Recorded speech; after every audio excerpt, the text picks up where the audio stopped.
Just like bleeding clots, the bonus is here and they're bringing the attack. Time to panic and bursting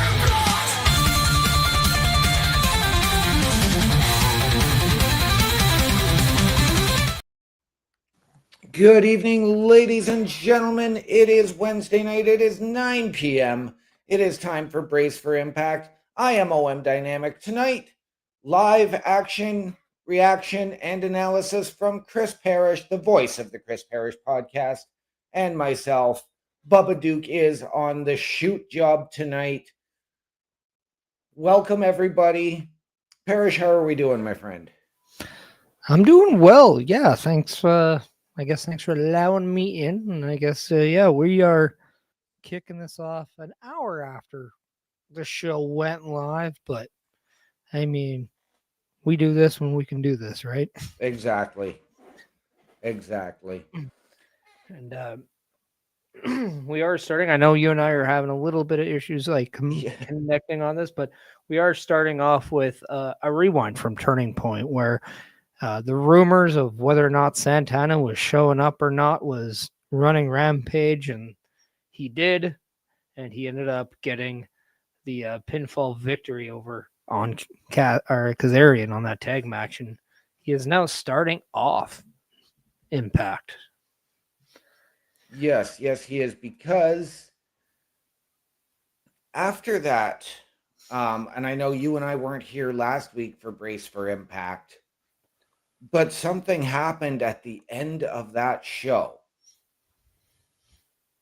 And Kazarian, who was co-holder of the Call Your Shot Gauntlet, cashed it in and pinned Mike Santana to become the new TNA World Champion.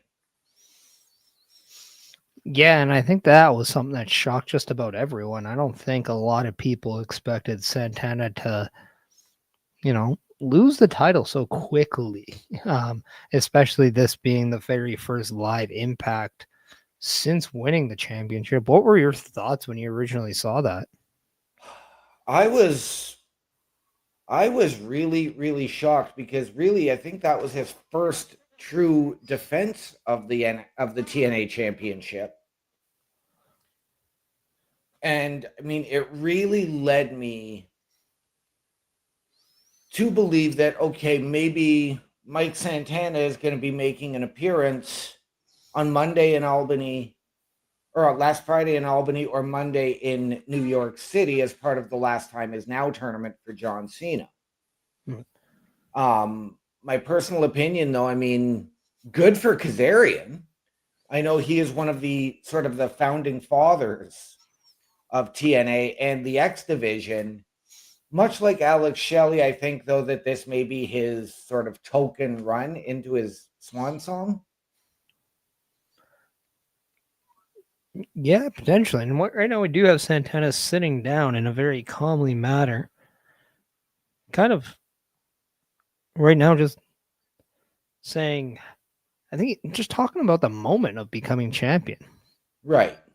And just how much was into him. That was such a beautiful moment, and he got to share that with his daughter in the ring, which is something that we do see a lot more now, that when these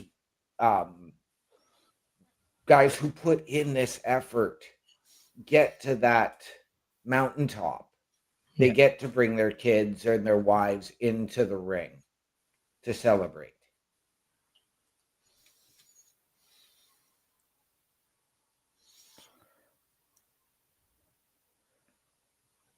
And the one thing about Santana, like, he just pours his heart and soul into everything he does.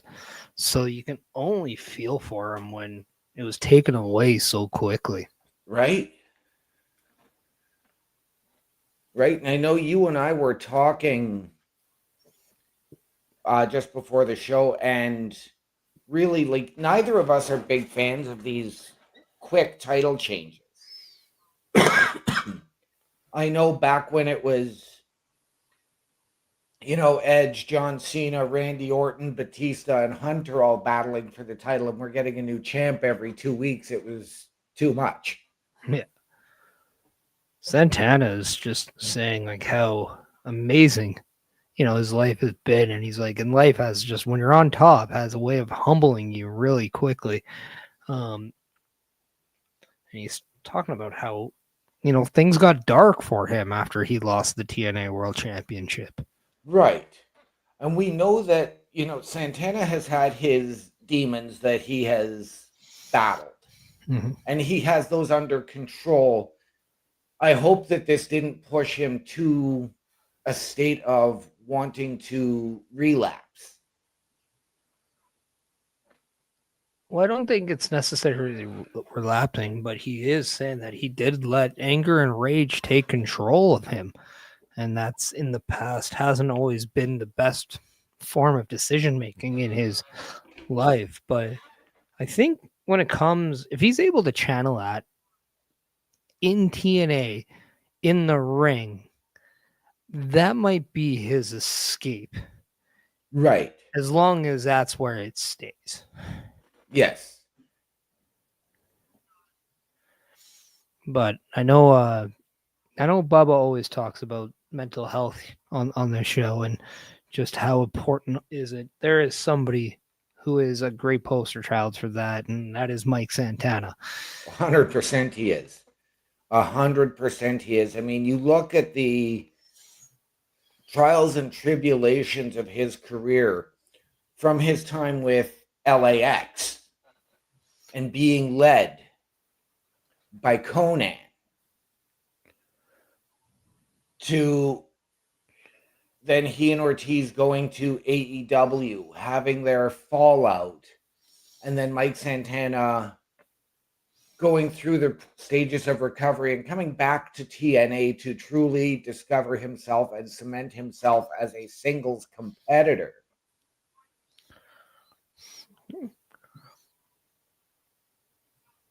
And he's now finally addressing Frankie Kazarian, the man who did cash in that opportunity and pinned him for that championship. But let's not forget how he won it. And that's because of the match between Ryan Nemeth and Mike Santana got cut short with the invasion of multiple NXT superstars that absolutely beat down both men, that allowed Kazarian to have that opportunity. Absolutely. And this is something that we've really seen building. I mean, we did have, I don't remember the name. We had that cross-branded show on NXT a few weeks ago. Showdown, yes. And I know that Invasion, they changed it to Showdown. Yes. And I know that there is potentially another one coming up soon. So you have to wonder, was this just setting the stage? And is this where maybe a guy like Mike Santana really goes and shines? Mm-hmm. Maybe he goes and takes and unifies the NXT and TNA championships if he gets the championship back by that point. Yeah. And Mike Santana is now putting all the NXT wrestlers who got involved last week on notice, vying that he's going to take every single one out, one at a time, so he can finally get back what's his, and he's going to make them regret ever stepping foot into a TNA ring. Okay. I like it. A little bit of extra passion, extra fire under Mike Santana. Giving everybody a fair warning, and that is what the announcers are saying. So it's, this is, I think, the Mike Santana we all want to see. We all knew that on his chase on becoming champion, that he was focused, laser focused on the task at hand, and maybe a non-focused Mike Santana is where we might want to be concerned with him, but a focused Santana is a dangerous Mike Santana. Right. And then we've gotten Santino Marella in the back, and Frankie Kazarian is now getting into his face, and they're now having that conversation.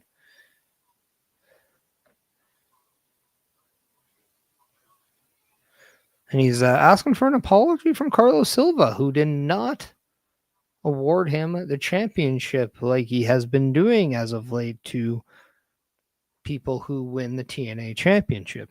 Right. And I can understand that. Now he has met with JDC, who is looking at the TNA World Championship. And what we did know from JDC last week is that he announced that he does plan on retiring in 2026 following Genesis. But right now, it looks like he is focused on maybe perhaps taking a run at the TNA World Championship. And you know what? Good for him. This is a guy who really we've not seen. He's sort of been that guy that's always just fit into the background. I mean, whether it was his Fandango, Dirty Dango, JDC, he's always just sort of been there. We know, yes, he's announced his retirement, says he's looking to find the new member of the system as well. Yeah. Now, Frankie Kazarian was trying to run some jokes, mention JDC's wife, and that is where things get a little much of a turn to where JDC flat out says, don't ever bring up my wife, but I want a shot at your championship. So it looks like Eric Young versus JDC is now a match scheduled for tonight, and the winner will get a shot at Frankie Kazarian's TNA championship. Okay. So if the winner of this is going for the TNA championship, it looks like Santana is targeting the members of NXT first. So that allows less confusion over the championship. Right. And then Danny Luna, Indy Hartwell, Rosemary, and Nyla Grace will be in a knockout 4-way match later tonight. Okay. So that is what we have. But since we're at a commercial, why don't we have our commercial? And that is letting everybody know just what is on tap every week here at Turnbuckle Studios. Turnbuckle Studios and the Turnbuckle Affiliation Program bring you the week of streams. Monday nights you get the Locker Room Breakdown at 7 p.m. Eastern, followed by the Raw Patrol at 8 p.m. Eastern. Tuesday brings you the flagship show, Turnbuckle Talk, at 8:05 p.m. Eastern. Wednesday we play games with the PlayStation Showcase at 8 p.m. Eastern. Thursday we go TNA when we brace for Impact at 7:55 p.m. Eastern. Friday we secure all details as we answer the call for the SmackDown security detail at 8 p.m. Eastern. The weekend brings you Saturday Night Gaming at 8 p.m. Eastern. On Sundays be sure to catch the Chris Parrish podcast at 12:15 p.m. Eastern, followed by the Boar's Nest at 8 p.m. Eastern. Be part of the shows and join the chat every day. And there you have it, ladies and gentlemen. If you want your break in podcasting, content creation, potential collaboration, or to help us out behind the scenes, turnbucklestudios.org is the place to be.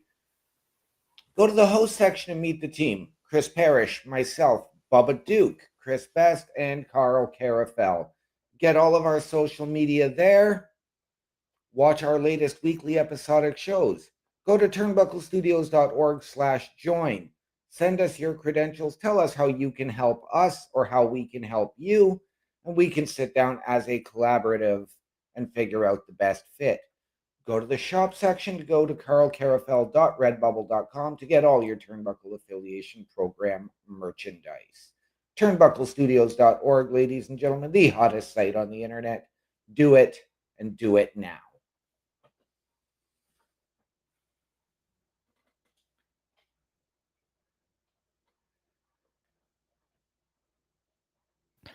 The one thing that you will not find on those weekly calendars, but you will be able to have are PLE patrols, where you can find the next one coming just a little over a week from this Saturday with Survivor Series War Games.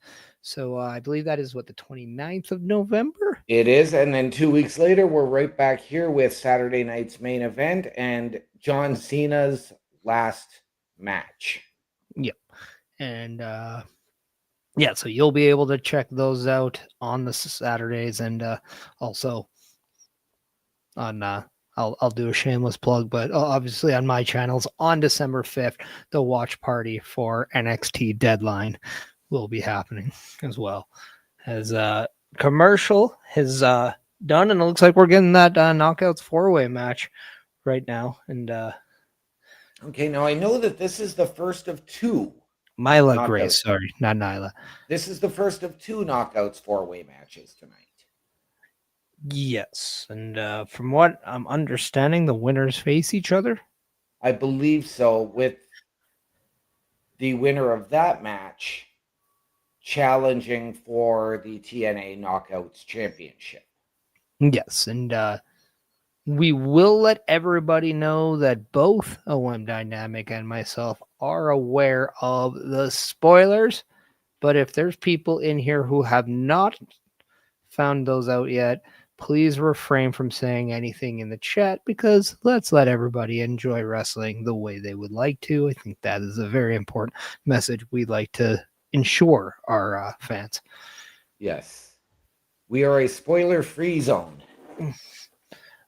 It's why we will sometimes start a show a little bit later than normal. We will try to be more honest with the times that we currently do, opposed to, always, changing things. This goes for a lot of those European shows that really mess everyone up.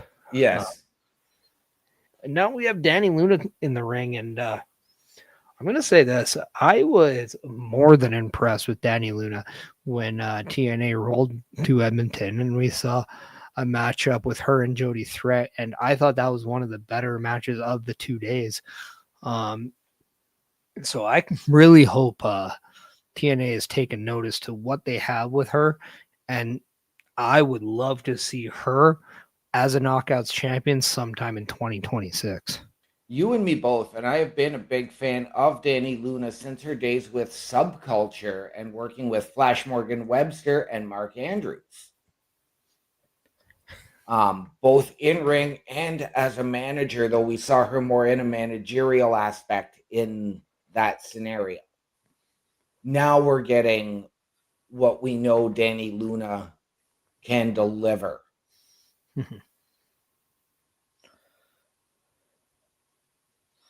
We are now with Rosemary, as they have announced the triple threat NXT, the TNA match with Jordan Grace, Lei Ying Lee, and Kalani Jordan. Kalani Jordan. Thank you. I have subtitles on just so you don't get the audio, and I still know what's going on. Right. And there's just a lot going at once. But Indy Hartwell now coming down to the ring, making her way in the ring. I do want to just take the time to ask you kind of your thoughts of Indy Hartwell and her entering TNA. How you think she's been using? Are you surprised they haven't gone full Indy Hartwell with the championship? Because I really am. They didn't, myself. I really am surprised. I fully expected that with her past as an NXT champion going to the main WWE roster, that they didn't jump in and go full bore with her. At the same time, I like it because, I'm not a fan of people just getting hot-shotted right to the title. Yeah. And as this match begins, we see Myla Grace absolutely given it to both Danny Luna and Rosemary and really taken kind of the lead in the offense here. Now, correct me if I'm wrong, but Myla Grace is the more newer to TNA out of the I believe so, yes. and just wrestling in general. She may have been there before indie, but very, very newer to wrestling. But it is one fall to the finish in this match. So whoever does get that first pinfall or submission will be the winner. There is no elimination rules to this match. Right.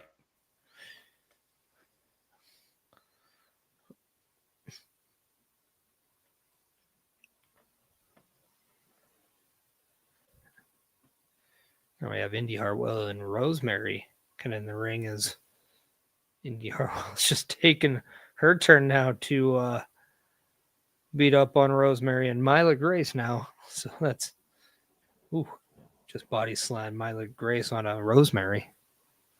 Yeah, we were doing this when Myla Grace, I believe, made her TNA debut just a few months ago, but we haven't seen a whole lot from her. Okay, so she is newer to TNA than Indy Hartwell is. Yes. Okay.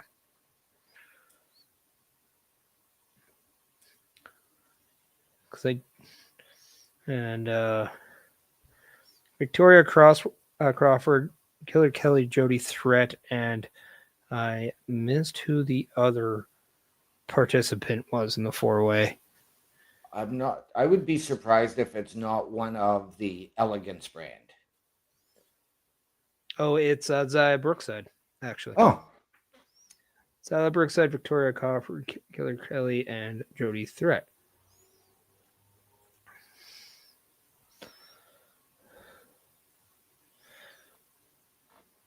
Okay. Well, I think one of the, I believe it was Heather last week, had the opportunity, correct? Might have been Heather. Oh, I don't remember. Because I just saw something. Oh, because yes, at Turning Point, M by Elegance had the title shot. Yeah. Believe it or not, Turning Point was actually on Sportsnet 360 last night. Well, that would have been good to know. I would have watched that. Maybe it's still on there. I don't know. But we do have a sleeper hold from Grace to Hartwell right now. You don't see those rest spots very often in fatal four-way matches, but we do have one. And I have to say, like, what I do like about Myla Grace is she does seem to go towards her strengths. She doesn't try to do things she's not comfortable with. She's very poised in her own game, and I think that's a very strong quality. Absolutely. You've got to work. You have to work to your strengths. It's the same in any sport, right? You have to go to your own strengths, not play to the other teams. Yeah. But we do know, like in four-way matches or multi-person matches, it's very easy for everything to go every way, and it's very hard to stay off kind of your path. So it's very interesting to kind of see how poised she still is in a match like this. Now, it does seem like Rosemary right now, Rosemary is kind of just waiting on the outside as she has tripped up Indy Hartwell, and Danny Luna has tripped up Myla Grace now. Okay. So we are starting to see those alliances form in this match. And it kind of seems like it's old guard meets new guard with Danny Luna and Rosemary, who kind of are the veterans, I guess, in this match when it comes to TNA. Yes.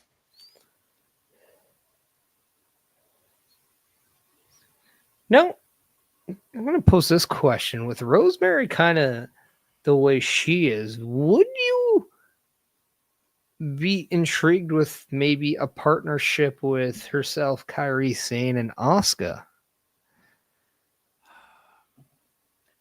I'm going to say no, not with those two. But I would say with Rosemary as she is, put her with Nikki Cross.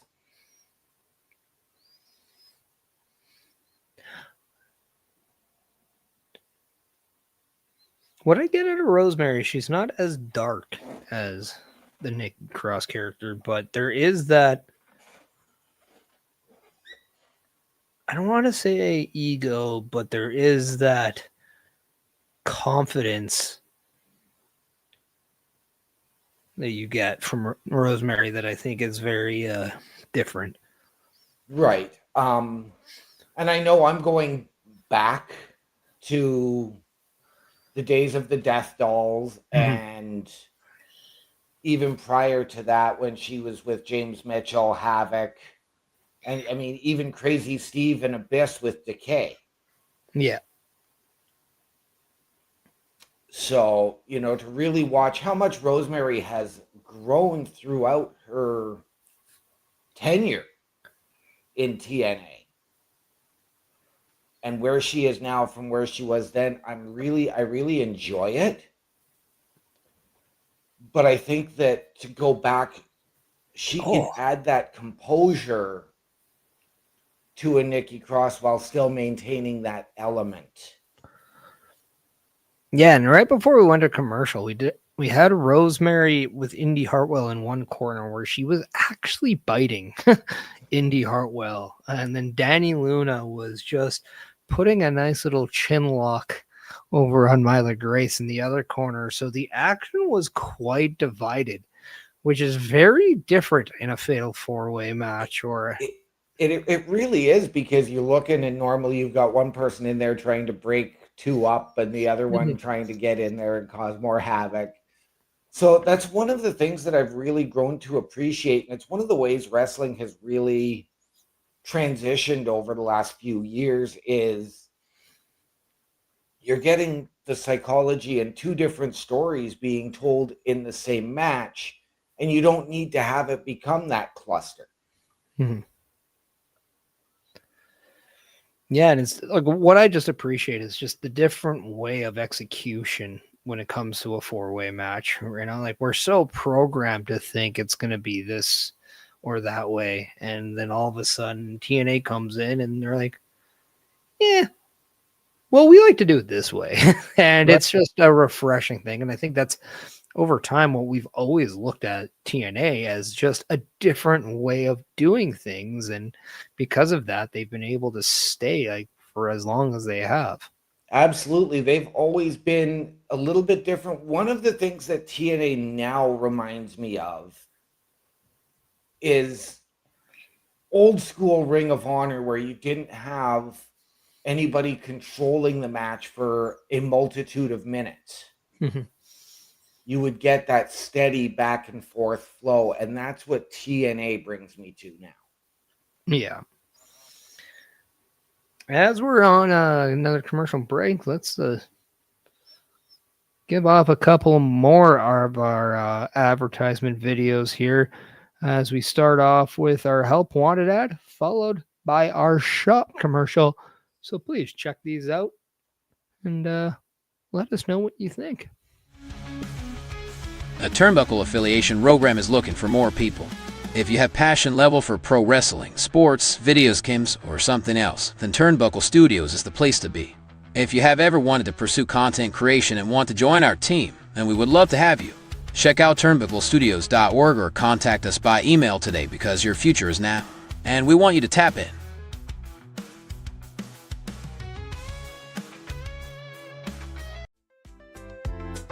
The Turnbuckle Studios store is open for you 24 hours a day, 7 days a week. Get the merch and represent the best from the shows you watch on a weekly basis. Multiple styles to choose from with over 10 products available. Don't get left out and pick up all your favorites today.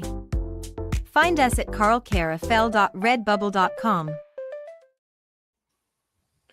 And there you have it, ladies and gentlemen, carlcarafel.redbubble.com for all your Turnbuckle affiliation program merchandise, t-shirts, hats, stickers, travel mugs.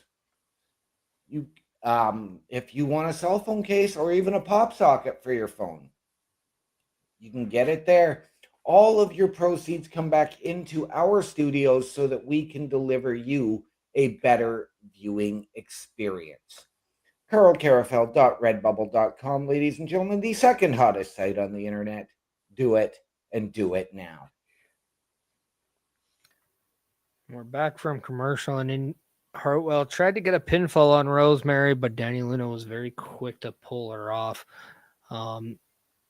Rosemary seems to be the standout in this match so far in my eyes. But that's not really a surprise. She is the most experienced out of the four, so she knows when to strike when the iron's hot and knows when to pick her spots.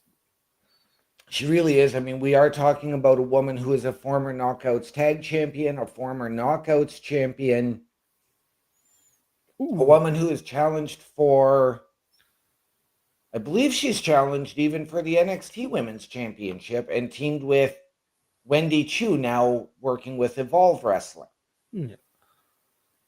Ooh, a beautiful from Myla Grace on a Rosemary, and now looks like both of them are now taken out momentarily in this match, which leaves us with Indy Hartwell and Danny Luna as they are exchanging right hands and forearms. Okay. Well, and let's not forget that there is a history between Indy Hartwell and Danny Luna that started in a Knockouts Championship gauntlet where Danny Luna was running it. Indy Hartwell got not a quick pin, but I guess a controversial one, and Danny Luna snapped and went after her with the chair, which actually then caused Indy Hartwell to lose the match to Jody Threat to finish the gauntlet, and did trigger a rivalry between Danny Luna and Jody Threat as well. Ooh, and speaking of which, Rosemary went to go grab a chain, but was put into the post, and that allowed Danny Luna to pick up the chain and smack Indy Hartwell over the face with it, and that allows her to pick up the 1, 2, 3, and your winner in this four-way knockouts match is Danny Luna. So we were talking about her praises before the match, and it looks like TNA heard, because Danny Luna, who is now collecting said chain, getting her arm raised in victory. Yes, and a lot of people are going to sit there and say, well, it's a controversial decision, but in a four-way, there's no disqualifications, there's no countouts, so she was within her rights, within the rules to do so. Yeah. We now have Eric Young in the back with two masked men. I believe looks like he still wants to continue with the cleansing, as we know that it was Eric Young who cleansed TNA from Joe Hendry. Yes, he did. And, Eric Young is another guy, another one of the foundation of TNA. And we know his history and his track record with TNA, a former TNA champion, a comedy wrestler, a serious wrestler. And I think that this is perhaps the best iteration of Eric Young that we have ever seen. Yeah, and Eric Young right now is letting everybody know that the cleansing will continue, and it starts with JDC tonight, as he plans on defeating JDC to get one step closer to the championship, which allows him to really cleanse TNA. Right. The only issue I have with this is we just saw him finish off his time with the Northern Armory when he took out the team of Saint and Sinner. Yeah. But we'd seen it before with Violent by Design. Going way back, he led World Elite, a member of Team Canada. So he's always despite a tremendous singles career, he's always had that group around him. I also just want to let you know that Mans Warner versus Matt Cardona is also scheduled for later tonight as well. But yeah, no, back to your point about Eric Young being in groups, and that's true. Like, he always has been, and it's even when he was a part of WWE, being the leader of Sanity, always in that group, but he always seemed to thrive in these groups as well. He broke out when he was a part of Team Canada, and then really was that he also kind of revitalized a little bit in that World Elite, and then later with the Norma Armory, definitely was the leader of that. Looks like he is the leader right now. So it seems like he has always evolved in his placement of these groups over time. Absolutely, he has. But I mean, if we look at, the Northern Armory, Violent by Design, and his time in WWE with Sanity, they've all been around the same thing. We saw when he lost and was excommunicated from Violent by Design and TNA for a while, how Cody Deaner took the design then and ran with it. Yeah. And right now we're getting that the TNA Plus advertisement. So yeah, if everybody you want a chance to check out TNA Plus, make sure you do so, because you get a bunch of amazing content there. You can also go to tnamerch.com, or even go to tnawrestling.com, and then that is your access to all of that TNA Plus. But it doesn't feel like Eric Young is very much in a group right now. Just brought in some hitmen or some people to do his dirty work. Right. But again, could this be that cleansing, or maybe even a culling?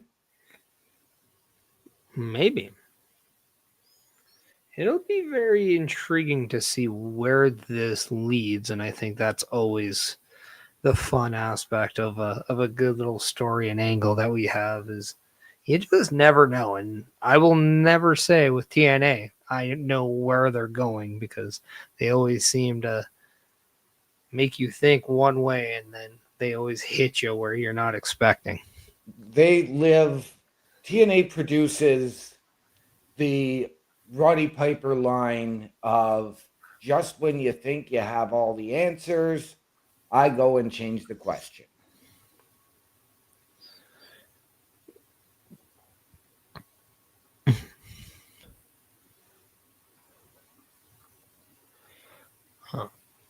As we are getting just a little bit of advertisement from TNA about their touring, as we see a lot of the stuff they're doing with Full Sail University. As we all know that when WWE was with Full Sail, we all know what came with that. Obviously, you go to Full Sail University, you could get a lot of work with NXT. Similar thing, I believe, is there.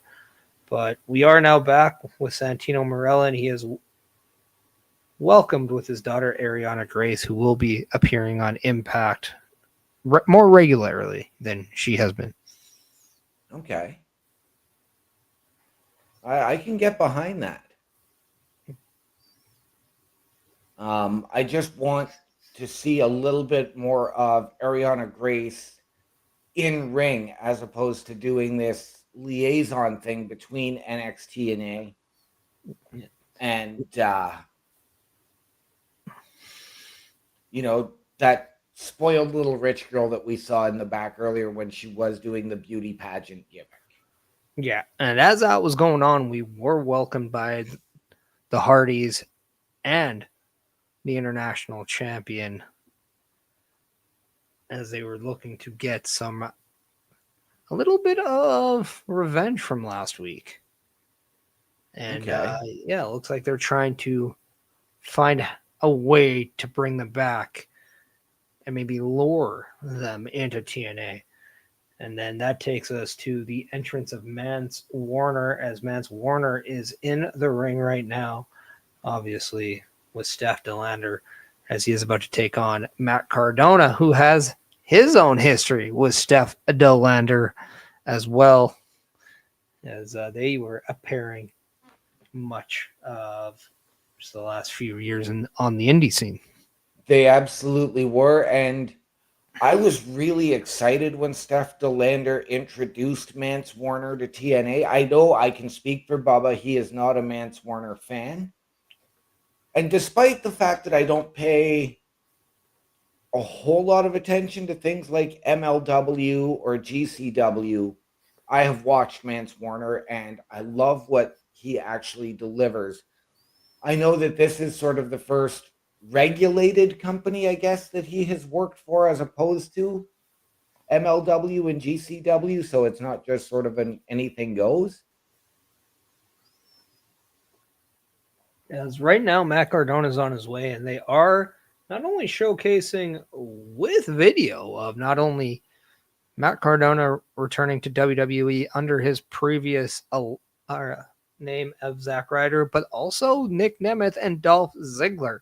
So they are showing video of that, mentioning their involvement in the Last Time Is Now tournament right now. And then Matt Cardona already getting Mance Warner in place for his broski boot, but Steph DeLander does roll Mance Warner out of the way. Okay.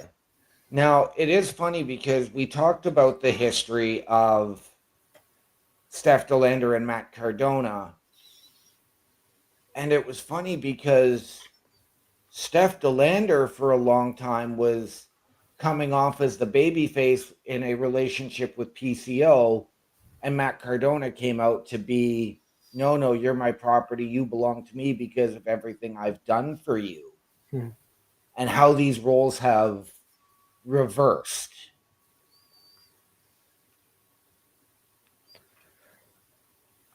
Well, right now this matchup is mainly all Matt Cardona, but we are seeing Steph DeLander get involved as she is tugged on the boot of Zack Ryder as he goes for the Rough Rider.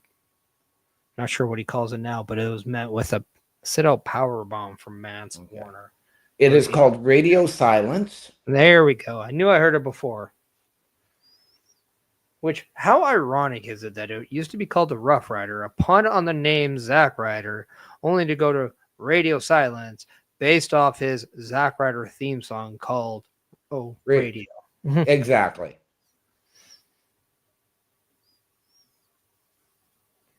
Not really a lot of Matt Cardona references in that in his movie. No.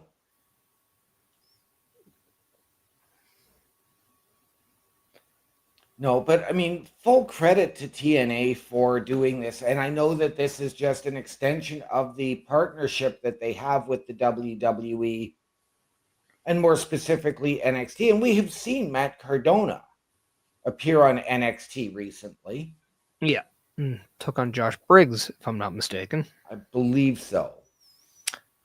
Does get a spine buster off on Mance Warner as this match is quite back and forth, but we are seeing Matt Cardona get in some forearms. They're trading some now as they get back to their feet. The good old-fashioned yay boos, as we like to call them. But this leads to a nice little flapjack there by Matt Cardona as he is starting to form a little bit of momentum. As now that face buster coming, and now looks like that broski boot is on the way. As he gets Mance Warner into a corner, hitting him with some shots, and there we go. Drops down to his seated position for that broski boot. I don't know if he calls that any different. You are muted right now. I haven't heard him use the term broski since he, went to the Indies and to TNA, where he has had more than one run. He's another one, though. Are you surprised that they haven't gone and put the belt on him yet? From what I understand, he is not officially signed by TNA. He works on more paid by appearances. Right. So I'm not necessarily surprised they haven't put a title on him yet. Which he just got hit by a wicked knee, and you know that hit. You saw the head of Matt Cardona bounce off that knee. That did not look good. And now Matt Cardona is really favoring his head there. So I hope he is okay. Me too. Because he took that kneecap straight into the temple. Right. One of the things with TNA, though, is that they have been known to champion guys on per appearance deals.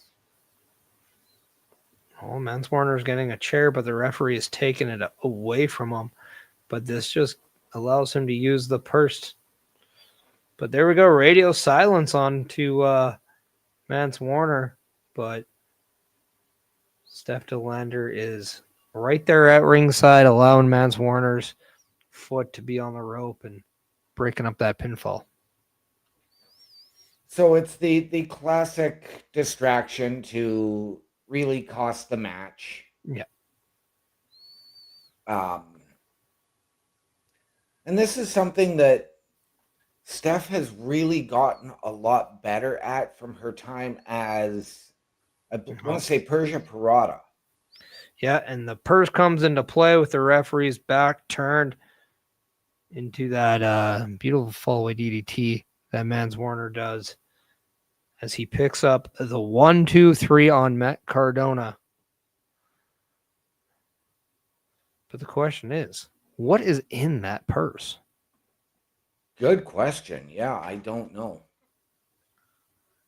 I mean, we've seen it before throughout wrestling. Usually it could be a loaded brick. It could just be a heavy wallet. It could be anything that's in there.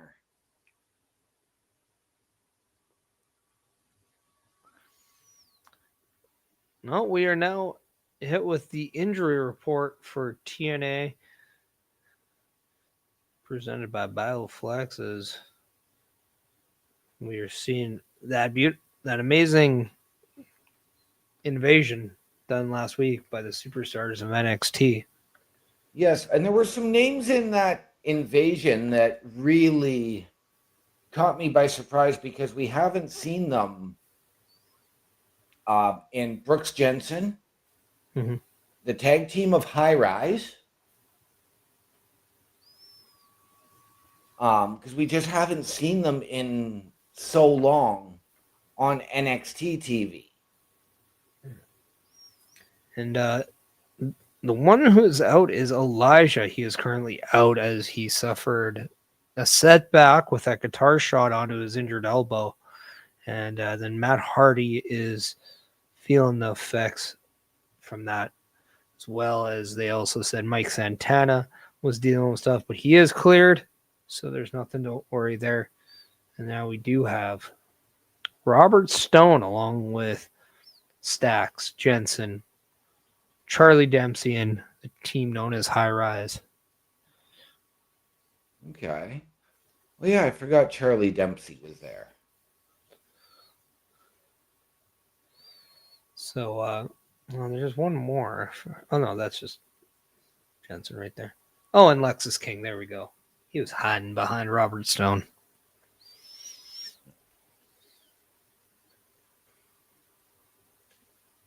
Now, I'm going to ask, do you like the fact that we have seen cross-branded champions as a result of this partnership?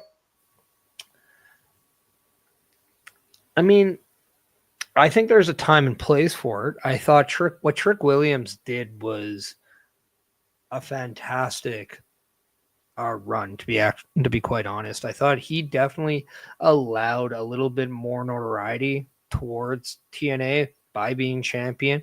I thought he did a great way of taking the title off Joe Hendry, only to have that go towards Mike Santana. And I thought that he was a great person to have in between, because I didn't think you wanted Mike Santana to win it from Joe Hendry. Right. Yeah, no, you don't want that baby face taking it from a baby face.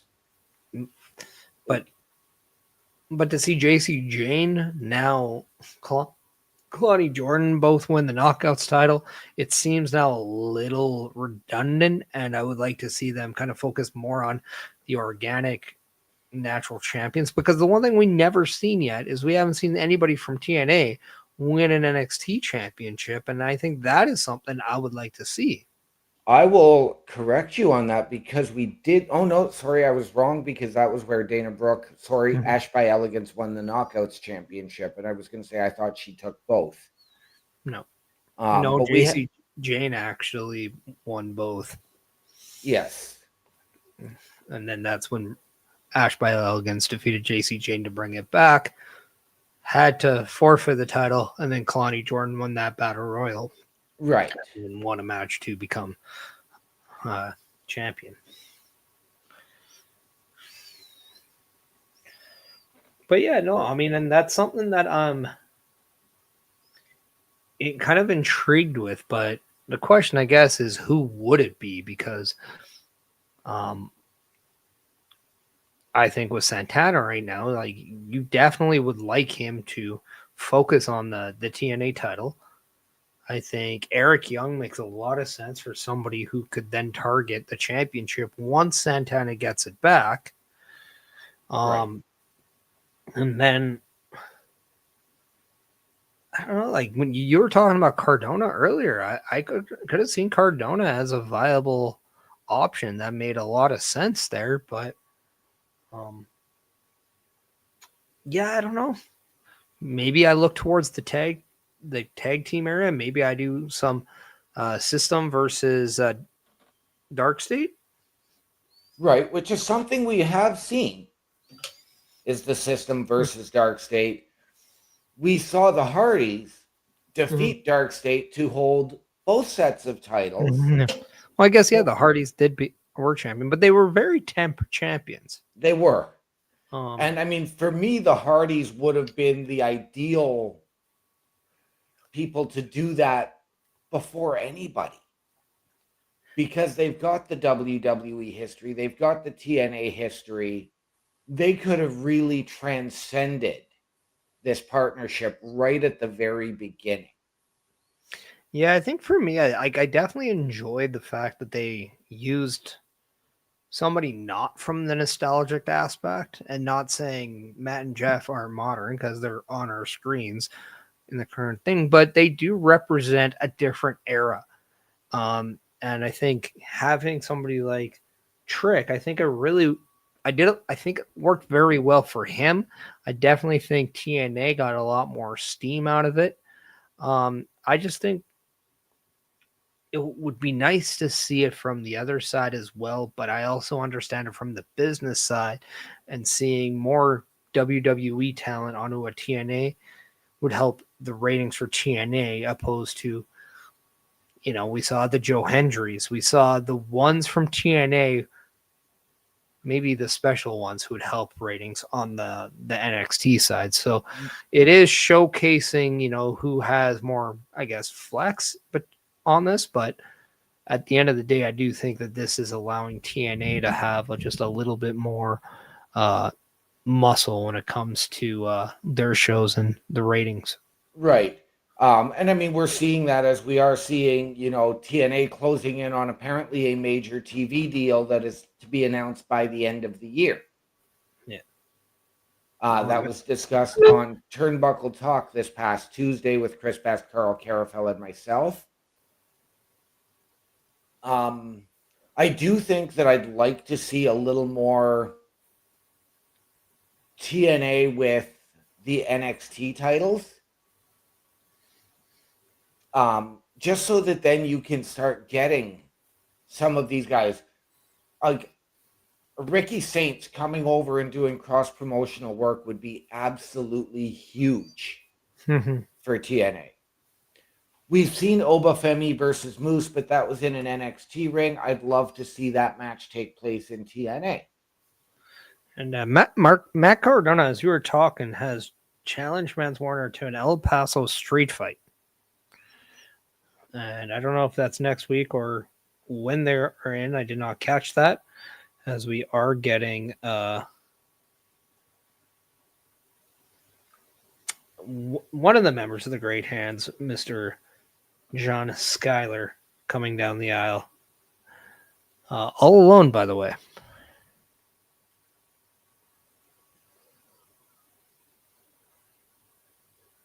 Okay.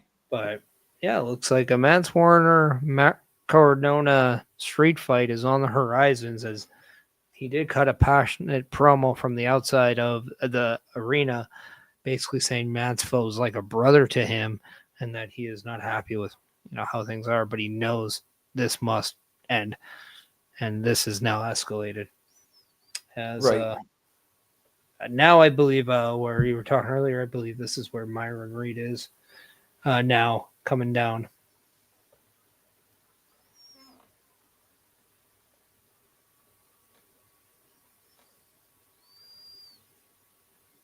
Yeah, Myron Reed versus John Schuyler, as we're getting a little group on group tease here.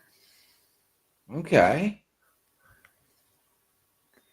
And we do know that at Turning Point, Myron Reed of the Rascals was involved in an 8-man tag match, and the Rascals got back one of their original members in Wes Lee, aka Desmond Xavier.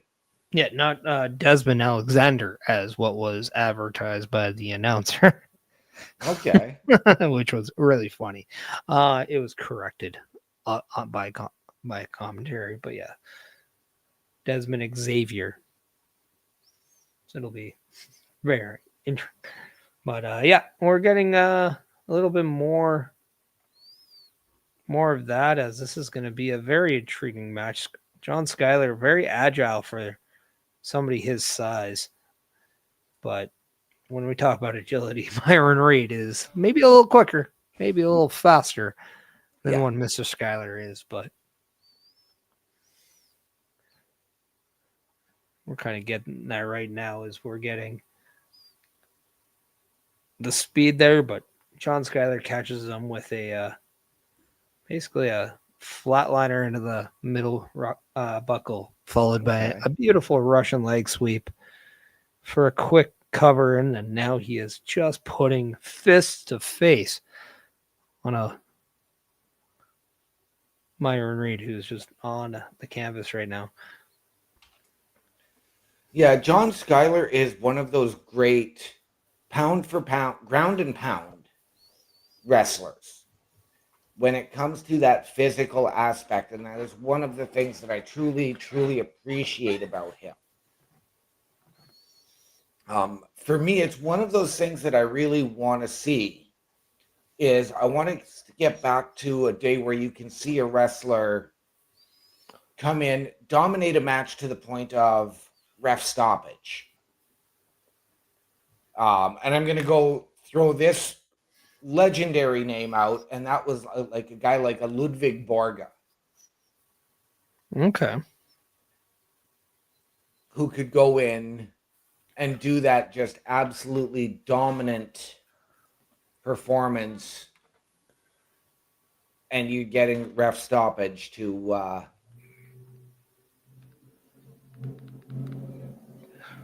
I think somebody that could do that, and you're talking about maybe some crossover to NXT, is somebody who just, or from NXT to TNA, somebody that just returned NXT. I would love to see Obafemi cross the lines into the TNA realm and kind of do that, and I think he could be used in that same role. But now, when TNA came to Edmonton, we did get a lot of Schuyler and Hotch, and I'm not gonna lie, I became a quick fan of Mr. Hotch. I think they might have found somebody in him. Okay. Yeah, Jason Hotch is again, a tremendous competitor, and I am a big fan. I remember watching as Hotch and Skylar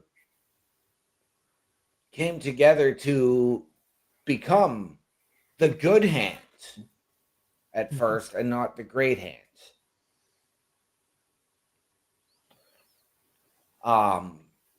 And that was that type of a moment that, you really enjoy seeing. Where it was, hey, like, it's great to have us around. Why? Because we're a couple of good hands, and let's show them how good we can be as a tag team. Yeah, we are getting welcomed by someone in the chat here. Just welcome, welcome in here. We appreciate you. We're watching a little bit of TNA Impact here. Myron Reed is in the ring with John Skyler. Fantastic match. So thank you for all of those comments. Very flattering for you. Yes, we greatly appreciate them. Thank you for coming in and leaving them for us.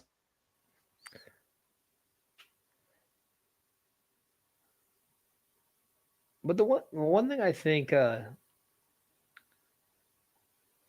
we might get out of this is maybe another one of those kind of gang warfare type matches here, because it didn't seem like a turning point. Things were finished between the Rascals.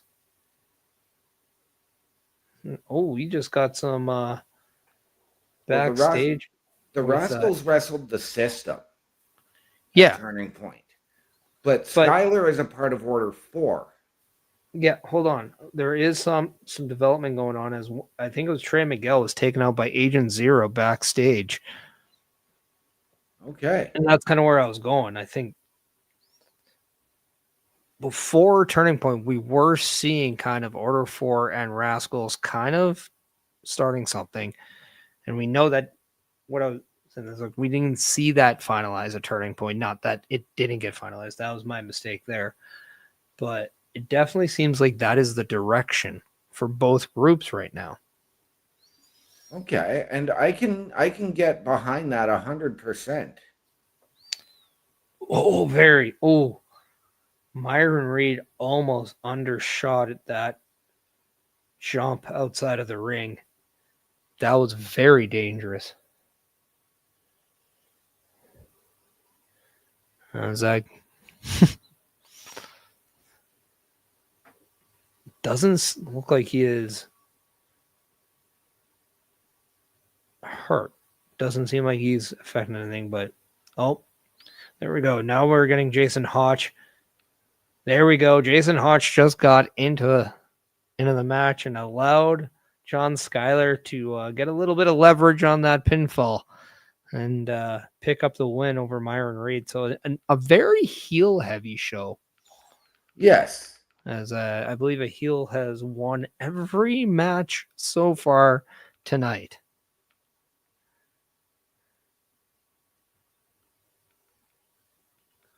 But we did see both members of the Great Hands make an appearance. We did not see any help from Myron Reed. So I believe I would have to think that is just going to escalate. Yep, and I'm okay with that because I am a huge fan of Order 4. No, I am too. Replay here of Leon Slater retaining his X Division championship at Turning Point. We've been seeing a lot of Leon Slater on NXT as that partnership with Javon Evans is blossoming into a little bit of a tag team here, as now we're seeing AJ Francis and Rich Swann outside of an ATM, which I kind of have to laugh at the fact that there's out front of an ATM machine. Right?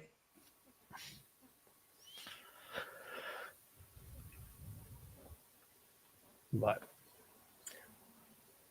It does look like Rich Swann could be next in line for that X Division championship. And I would be okay with that. I think that would be a fantastic match, him versus Leon Slater. And again, I was never a huge Rich Swann guy, but ever since this alignment with AJ Francis and First Class, it's been refreshing to see that what Rich Swann can actually do in terms of his character work. Leon Slater now has approached AJ Francis and Rich Swann in front of that ATM machine. And I think there was a little bit of a conversation about how what AJ Francis did to BDE at Turning Point. So I'm wondering if it's going to maybe build towards that tag match as well.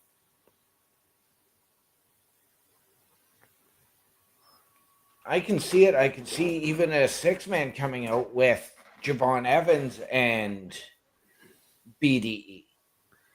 But who does First Class go out and get for their partner?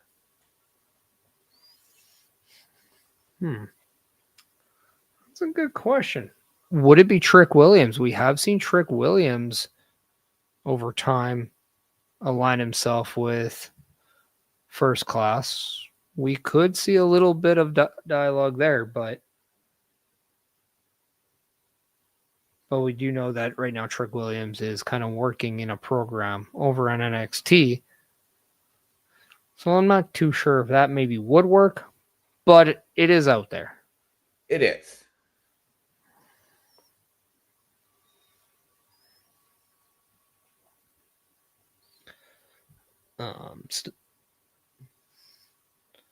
We are still to come with Jody Threat, Killer Kelly, Victoria Crawford, and Zaya Brookside in another Knockouts Fatal 4-Way match, as well as Eric Young versus JDC, with the winner getting a TNA Championship match. So that is still to come here on Impact, as another commercial means we got to roll. Commercial. Yeah, so once again, let's check out that weekly calendar. Turnbuckle Studios and the Turnbuckle Affiliation Program bring you the week of streams. Monday nights you get the Locker Room Breakdown at 7 p.m. Eastern, followed by the Raw Patrol at 8 p.m. Eastern. Tuesday brings you the flagship show, Turnbuckle Talk, at 8:05 p.m. Eastern. Wednesday we play games with the PlayStation Showcase at 8 p.m. Eastern. Thursday we go TNA when we brace for Impact at 7:55 p.m. Eastern. Friday we secure all details as we answer the call for the SmackDown security detail at 8 p.m. Eastern. The weekend brings you Saturday Night Gaming at 8 p.m. Eastern. On Sundays be sure to catch the Chris Parrish podcast at 12:15 p.m. Eastern, followed by the Boar's Nest at 8 p.m. Eastern. Be part of the shows and join the chat every day. And once again, ladies and gentlemen, the website for you is turnbucklestudios.org. Go to the host section and meet the team. Chris Parrish, myself, Bubba Duke, Carl Carafel, and Chris Best.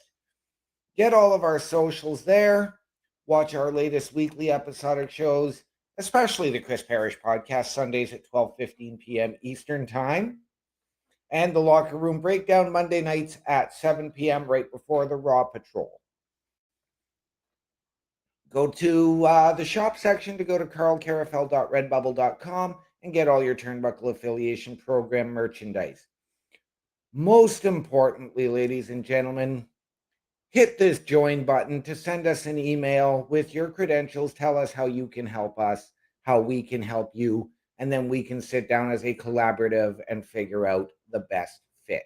Turnbucklestudios.org, ladies and gentlemen, the hottest site on the internet. Do it, and do it now.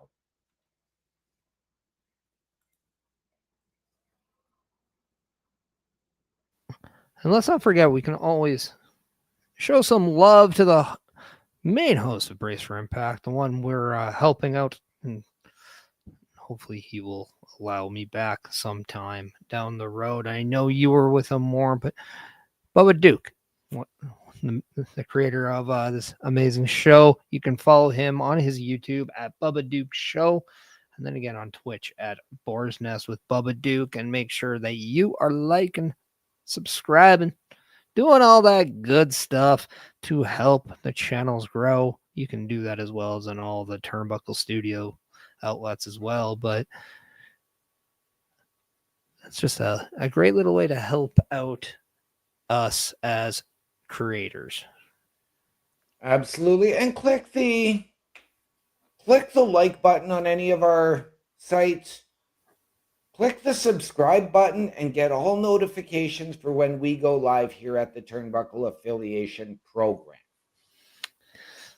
And the one thing we definitely always want you to do is be active in the chat. If you can want to just be a part of the conversation, we welcome it. Just keep things nice. We allow the jokes here and there, but let's be respectful and let's be considerate to everyone.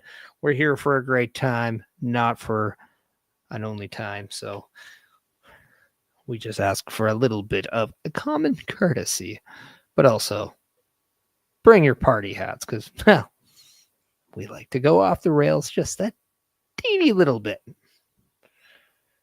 Right now we are getting just more of the blast from the past in the sense of checking out what was Bound for Glory and that attendance record.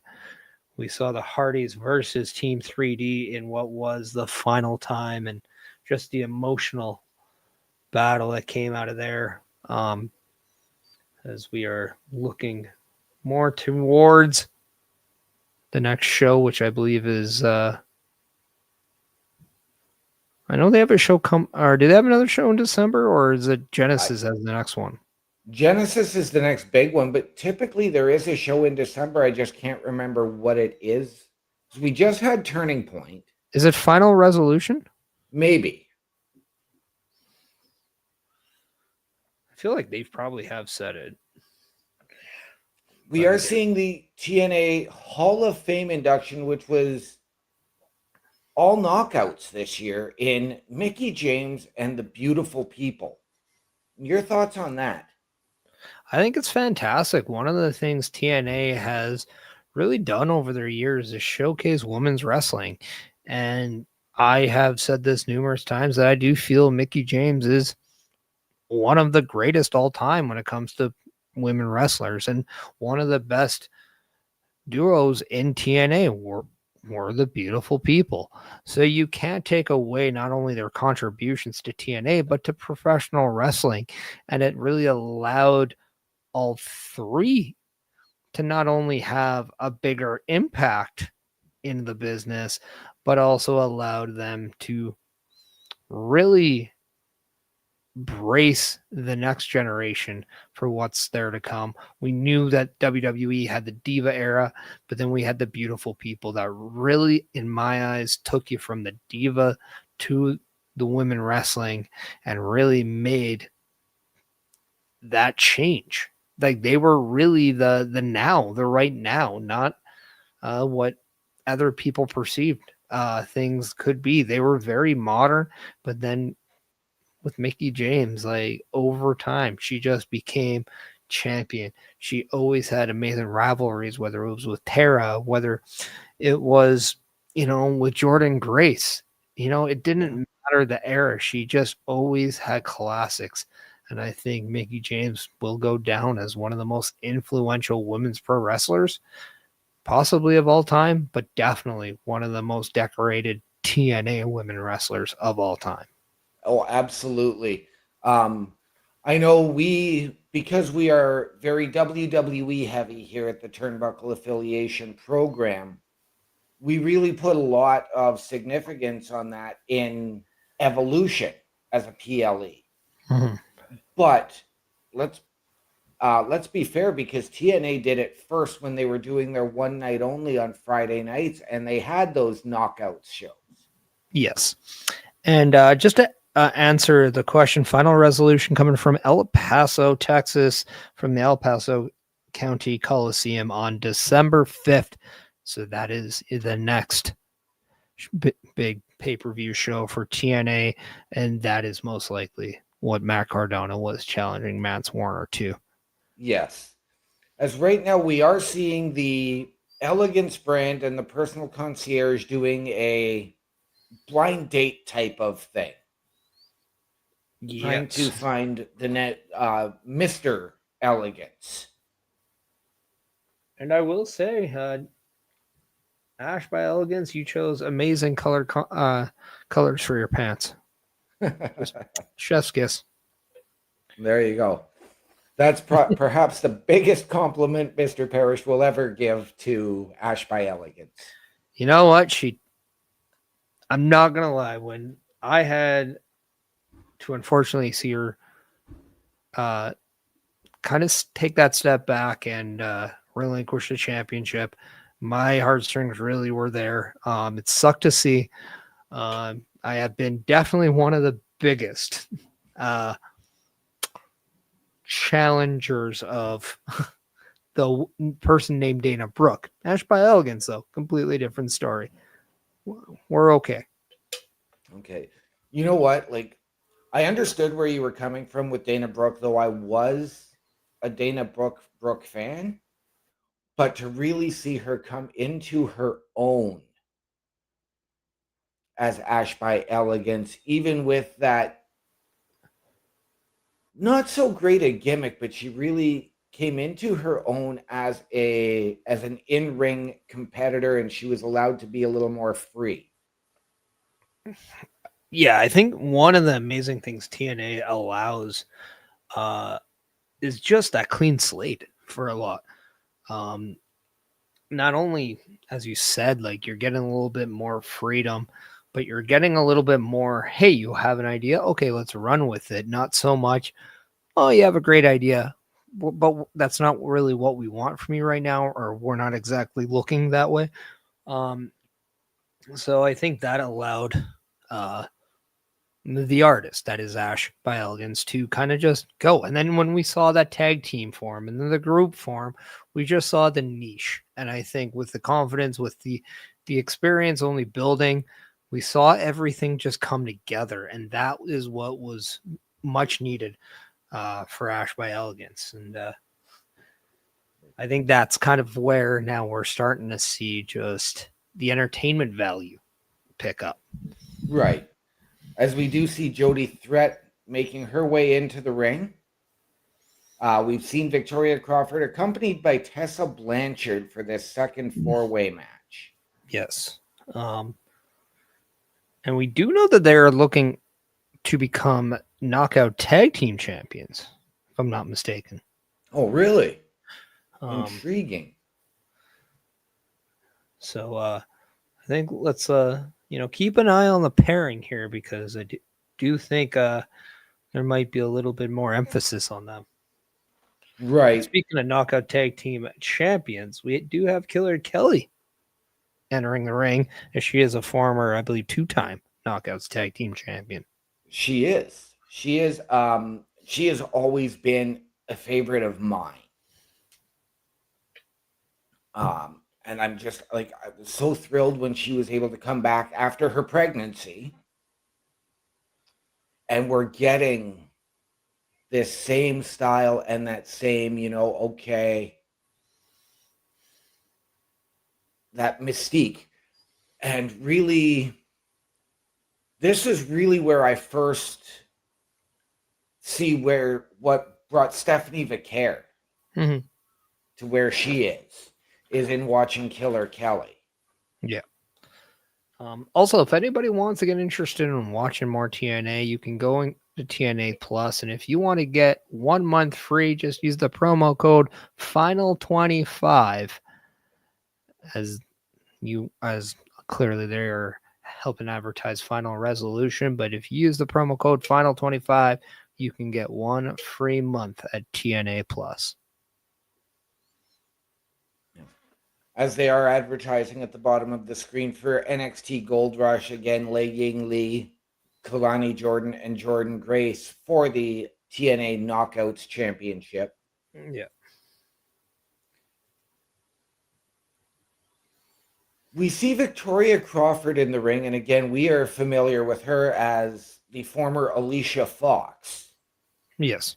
Where do you think she fits now? Like, is she there in more of that mentor and training role, or is this again her trying to revitalize herself? I think it's her way of revitalizing.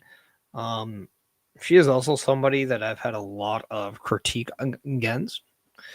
Sometimes I think we do see her being a little over the top a lot. I also do not view her as one of the top in-ring workers on most brands, but I am intrigued, especially with the pairing of Tessa Blanchard.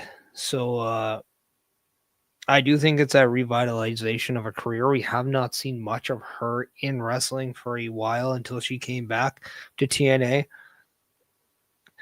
But yeah, I think maybe just that small step maybe towards the Knockouts tag title with Tessa Blanchard could really help her kind of find that rhythm back, I guess. Right. Now, you mentioned this pairing with Tessa Blanchard, and we know of Tessa's past controversies. And is this a way to try and help Tessa show atonement for that, or is this just, or was that just something that was blown out of proportion and she's trying to say, hey, look, guess what? That never actually happened. Those were never my personal feelings. I can't tell, or I can't say too much about that because I don't know much about what actually went on. I only know what you read, and that's not necessarily the truth. So I'm not going to worry too much about the stuff that I don't know. What I do know is we are getting a pairing, and it could also be a pairing to take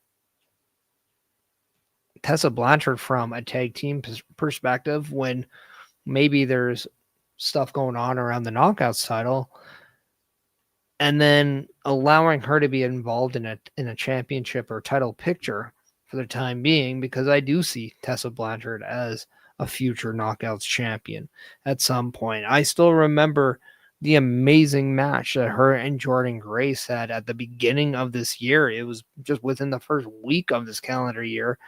Felt like such a long time ago based on what has happened since, but we know that there is that talent there.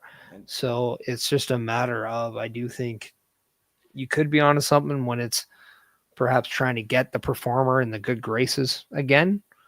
But at the same time, I do think that this is saying, okay, we got two talents here that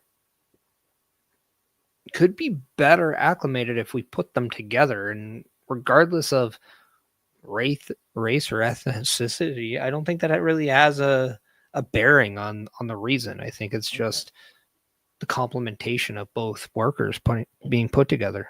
Okay. Another one I'm going to ask you, and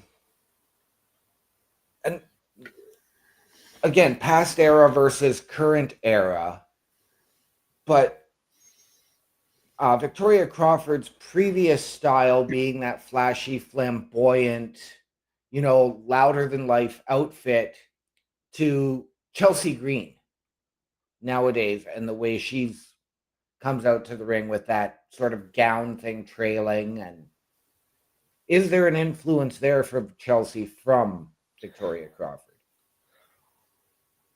I think you have to ask Chelsea Green on that one. I don't know. We do know that she loved the Divas era. We all know that Victoria Crawford came from that era, so I'm sure that there might be some things that were inspired. I don't know. I can't say too much about that because I don't have that answer. And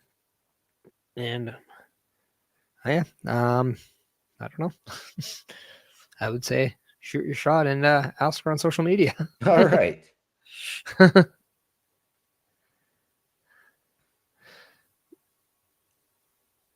But so far though, in this match is that what we do have a very aggressive Jody Threat in this match.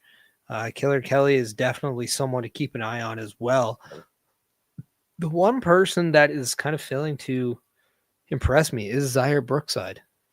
Yeah, for me, she's always sort of been, again, that supporting player. Hasn't really stood out to me. I know Chris Best is a huge fan of hers, but she's always just sort of been that bit player.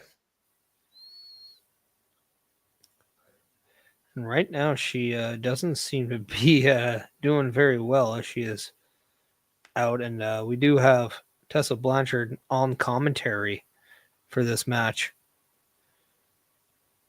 Yes. And I will say, this is kind of one of the things that I'm not the biggest proponent of, and that is just extra emphasis on who is the guest commentator and not on the four in the ring. So I'm glad that it wasn't too quick. But as we're kind of getting towards more of the action, I'm going to ask you, who do you have coming out of this match? Initially, my pick was Killer Kelly. But I'm going to actually go off the board here. We saw Danny Luna win the earlier one. And I am going to take Jody Threat. Mm. Yeah, that's who I have as well. It's not because I've had alcoholic beverages with her. I do just like watching her. Yes. She just brings an energy into the matches that I don't think is matched very often. And also she mixes that in with like an amazing desperation almost that doesn't allow her to make many mistakes. Right. And go back to the Impact just a few weeks ago. That was from Edmonton, a match between Danny Luna and Jody Threat. Sign me up for a rematch on that one. Right. But, I mean, we've also seen Danny Luna and Jody Threat as a tag team known as Spitfire, former Knockouts champions, and they lost a match to the Elegance brand where they then had to split as a tag team. That was back in the summer. So I'm looking at this as maybe now a way of, okay, let's bring Spitfire back in by having them win these two singles matches, especially if this is for a Knockouts tag title shot. Right now we do have Killer Kill with a chokehold on Jody Threat, but they are now being taken to the top turnbuckle there. And definitely looks like an unfavorable situation for Killer Kelly, who is just seated up on the top rope here. Yes. As Jody Threat has now attacked or gone after Victoria Crawford. Wow. Yeah. All right. That was not something I had expected. But Zaya Brookside picking up the victory. I'm not going to lie, she was very quiet for the majority of that match. So the fact that I just allowed her to pick up the pieces and really was Jenny on the spot with being in the right place at the right time. Yeah. And that's almost what you have to do. So credit to Zaya Brookside for, getting that win, picking it up, because you don't have to be the best in the match. You just have to be the one who gets the pin or gets that submission. So definitely a chess game where she called checkmate. Yeah. Another woman who's been a little bit conspicuous by her absence of late, and that is former Knockouts champion Masha Slamovich. Yep. Well, we do know that there has been some reports going online of a reason why she's not there. We do know that her contract is coming up, might even be up quite soon, or if not right now. So there's that contract situation as well. She may or may not be signed to TNA Wrestling as of right now. Don't know the details. I don't know the specifics, but that was why, or I think a big reason too, to why maybe we didn't see that, I want to say, push with her during that time where JC Jane won the championship. We didn't. That's kind of when we started seeing less of Masha Slamovich. She was in a match that was slated, I believe it was a couple months ago. That did not come to fruition because I believe it was Masha versus Ash by Elegance, if I'm not mistaken, right? Yeah. And then both women were were unable to perform, so that allowed that battle royal to happen. Because if I'm not mistaken, I definitely think like the goal was to have Masha go up against Indy Hartwell. Like that just seemed like that was the direction for the longest time. Right.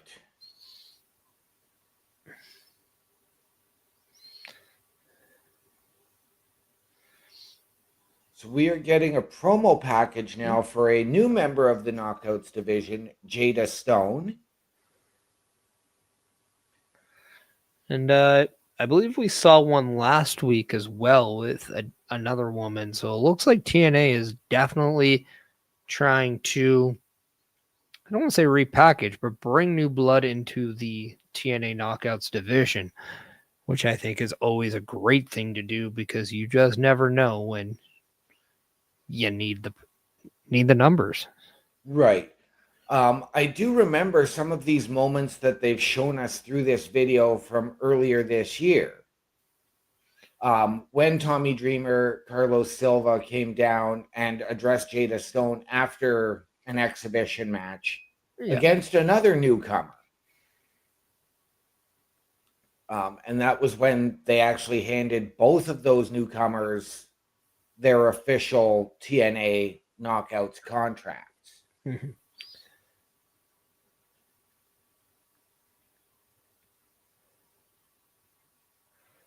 And it looks like we are going into our main event of the night, JDC versus Eric Young. As we get what could very well be our final commercial, maybe one more. Let's get to our commercials for the final time of the night, going back to our Help Wanted and our online shop. So check these out, and we'll get back to Impact and Brace for Impact after these videos.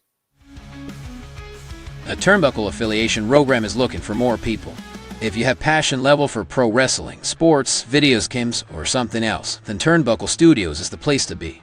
If you have ever wanted to pursue content creation and want to join our team, then we would love to have you. Check out turnbucklestudios.org or contact us by email today because your future is now, and we want you to tap in.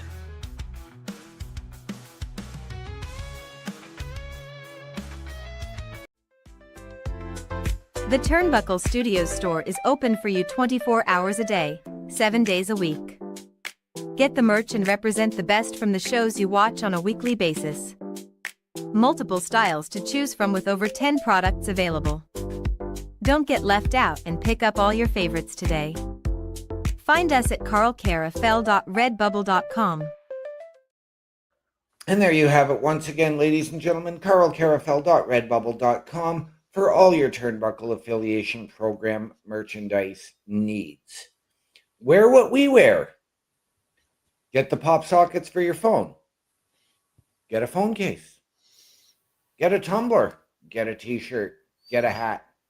All of the proceeds come back into our studios so that we can deliver you a better viewing experience. carlcarafel.redbubble.com, the other hottest site on the internet. Ladies and gentlemen, do it, and do it now. And if by chance you want to wear what I'm wearing, which is an official TNA wrestling hoodie, make sure you go to www.tnamerch.com. That is located on tnawrestling.com. And obviously, since we're following TNA Wrestling, we want to make sure that we help support TNA Wrestling. So if you didn't spend all of the dinero over at carlcarafel.redbubble.com and have a little left over, go to TNA Merch because you won't regret it. And if somebody wants to clip that and send it to them, see if I can get maybe a job, that'd be great. We'll get the Chris Parrish brown bag specials. Hey, you just never know. Those were some fantastic deals back in the day.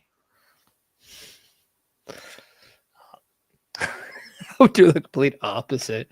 If you want to get the littlest amount of stuff for a lot of money, come check it out. But speaking of great deals, we got Santino Marella back on our screens as he is making Charlie Dempsey versus Mike Santana official at Final Resolution, and then Tyson DuPont, and I believe that's High Rise, against the Hardys for the tag titles, and then Stax versus, well, Steve I'll let Macklin. you have one. I'll let you have one. There we go. And now the hometown man, I just lost it, and Santana versus Robert Stone. And then we got Tyreek Igwe, Tyson DuPont, Stax, and Les King versus the Hardys, Steve Macklin, and Cedric Alexander. That I believe is slated for next week, if I'm not mistaken. Said in 2 weeks we're going to get that big tag match. Well, next week, 2 weeks, man. In the future. That's right.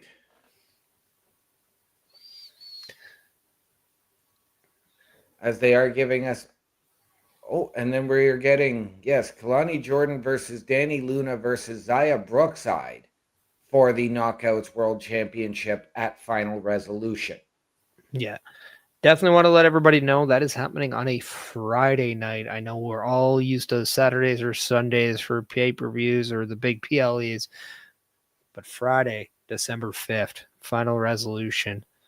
Again, if you want to check that out for free, go to TNA Plus and use that Final 25 promo code, and you might just be able to watch Final Resolution for absolutely nothing. Which is where we are getting that Mance Warner, Matt Cardona, El Paso street fight. Yeah. As we have Frankie Kazarian, your new TNA World Heavyweight Champion, making his way to the ring.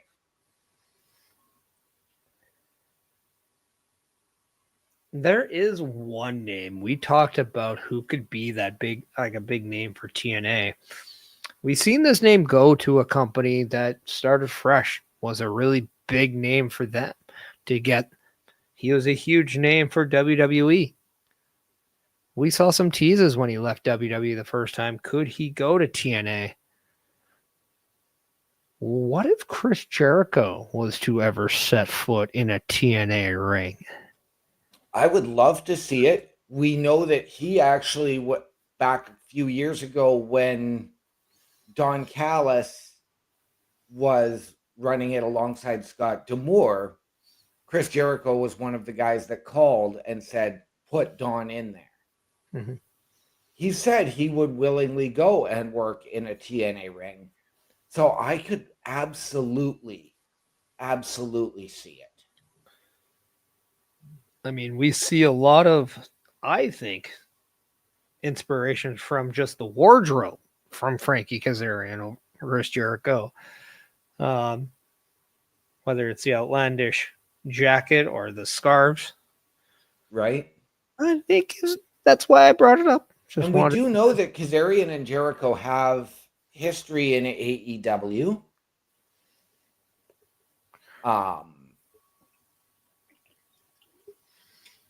Another guy that I would love to see,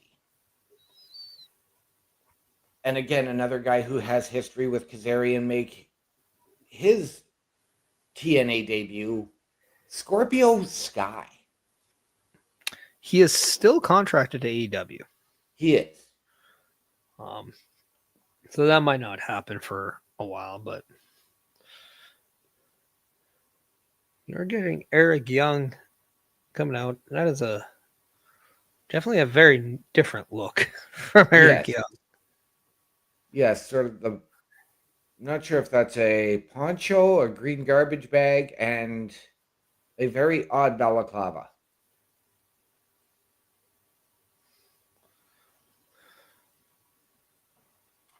World Class Maniac, if anybody is curious to what WCM stands for.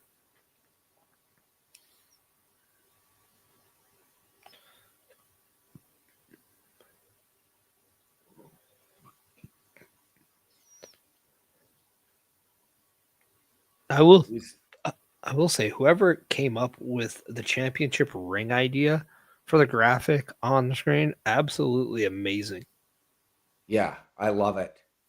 As JDC is making his way to the ring with the system at the top of the entranceway. I mean, from a distance, doesn't Eddie Edward kind of like look to you as like maybe the Timo version of Santino? Yeah.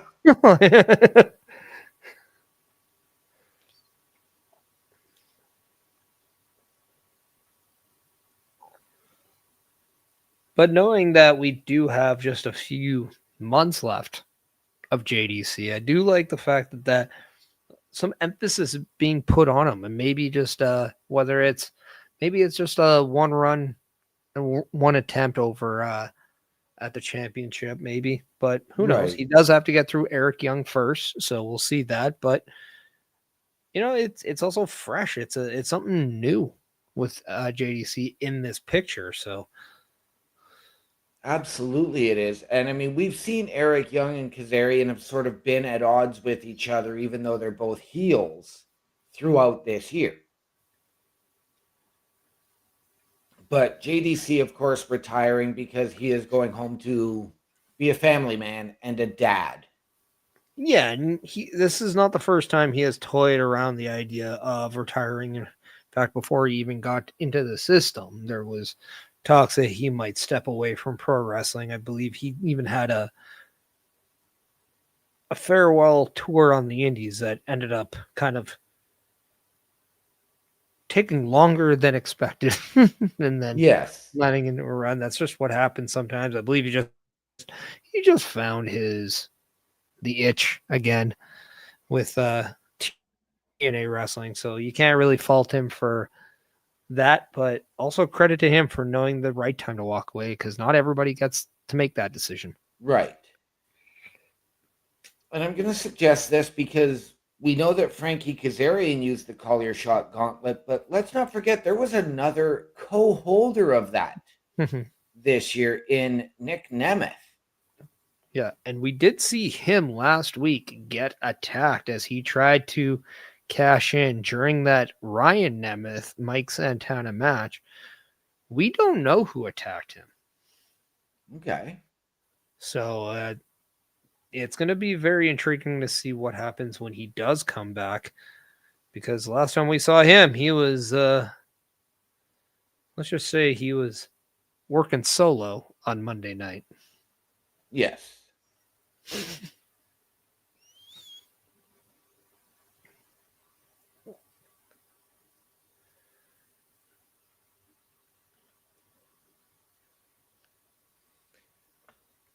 No, that I'm going to TNA World pitch. Tag.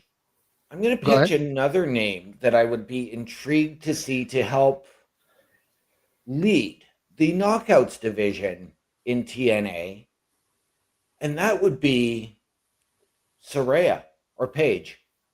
Okay. See, I was hoping you were going to go a different one, because I was thinking if her contract with AEW was to end and not be redone, would a Britt Baker be a great addition to TNA and the Knockouts division? 100% it would. And what a great babyface to the heel of Tessa Blanchard. And now all of a sudden you got some star power, like serious star power once again. Absolutely you do. And I mean, like, again, a Saraya Page doesn't have to come in and wrestle full time. She doesn't need the Knockouts championship. but she can come in and just guide them in the ring, out of the ring, do what she was doing with Fire and Desire as more of a manager and a trio thing. Oh, can you imagine Paige or Soraya with Jody Threat? Or a Danny Luna?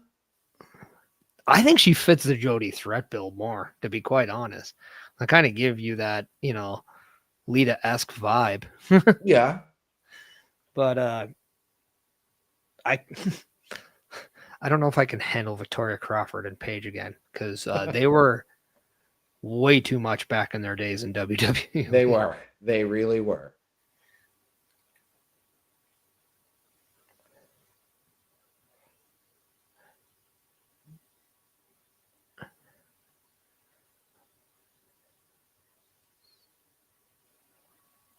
As we do see Eric Young just putting his boot through JDC's face.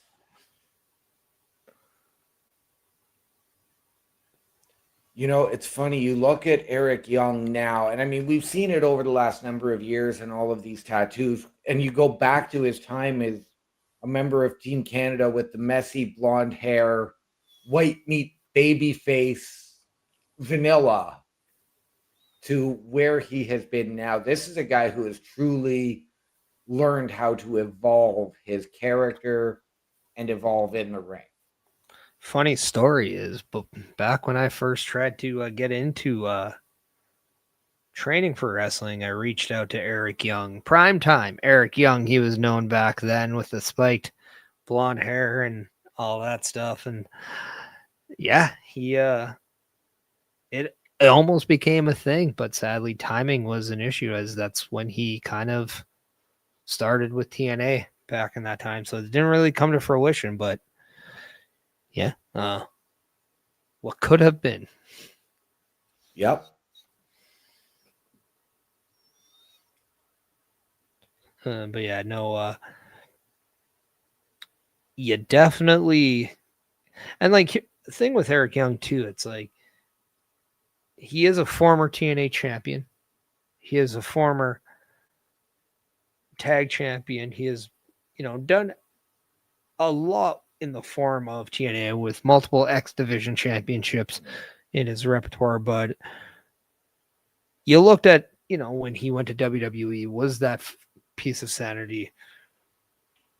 That's where we were introduced to the Nikki Crosses to now, all the way back to him almost rejoining WWE and joining the likes of Bray Wyatt in a group that almost came to be.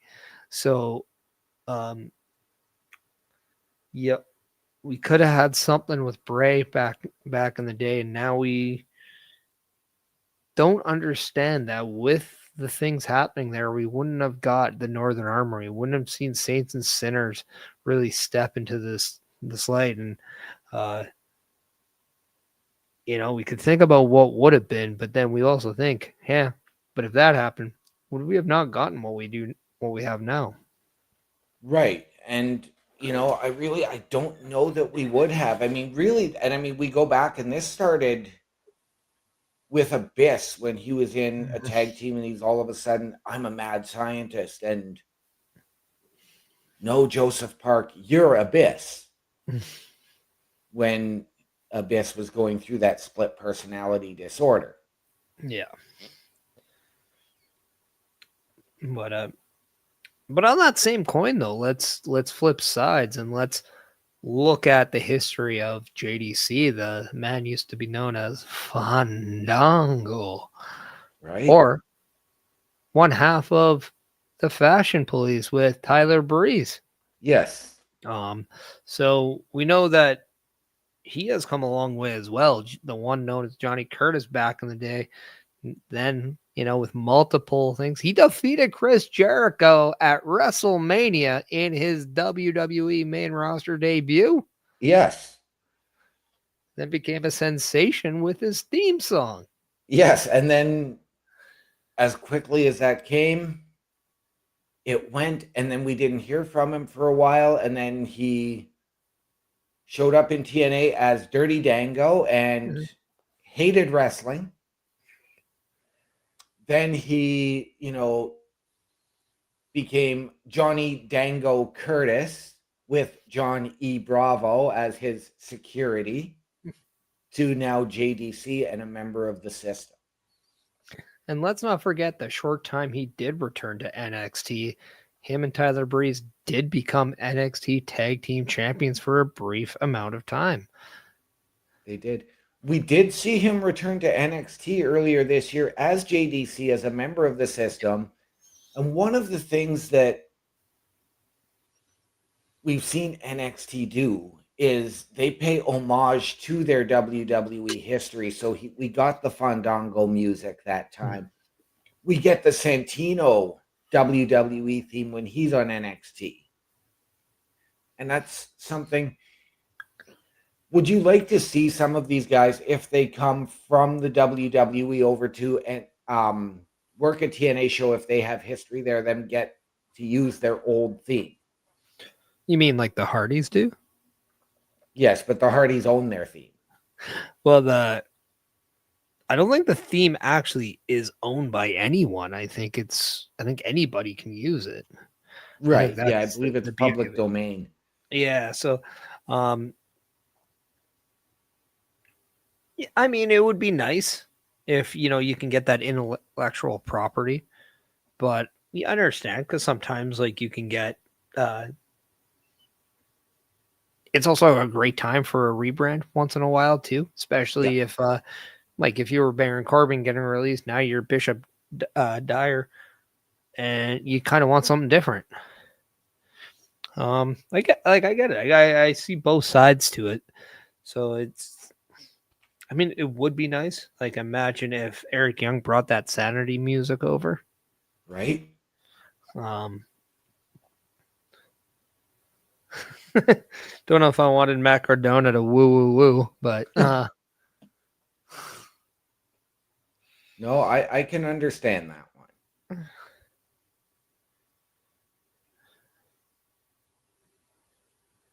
But I mean, at the same time, we did see it with people going over, like Jordan Grace when she signed with WWE. She kept her theme for a bit. Joe Hendry has kept his theme in WWE. I mean, he does own that song though, Yes. so that's a different story. But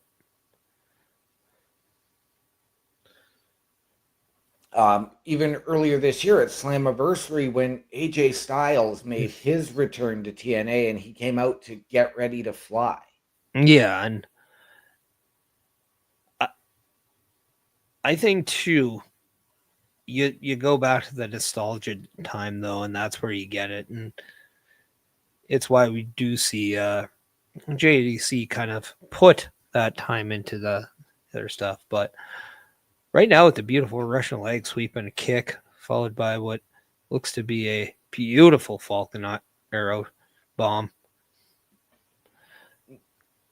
Now, I am going to ask could we see JDC do that false retirement that we've seen from like a Mark Henry, from an AJ Styles, to get themselves into that title match? Even though he said, I've got just a couple of months left, could we see that false retirement? I mean, I would love it if it means him turning on the system. I think that would be like the big angle, but sadly, I just don't know if I see it. Just because over time you've seen a couple of attempts at him not knowing if it was time to stay or not. And I think now that his life seems to have come together the way it does, I think it's a lot easier for him to, just ride off into that sunset. Yeah.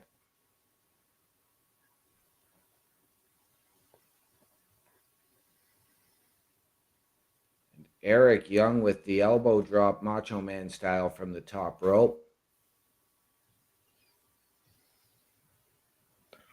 Oh, yeah.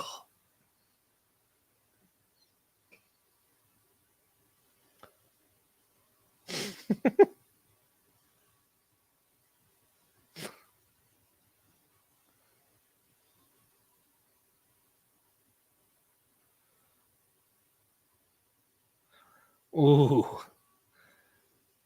Eric Young has gone down stairs with a kick to the groin. Yes, Hits that and what a DVD. Death Valley driver. But JDC with the kick out. JDC said, Fandong, no.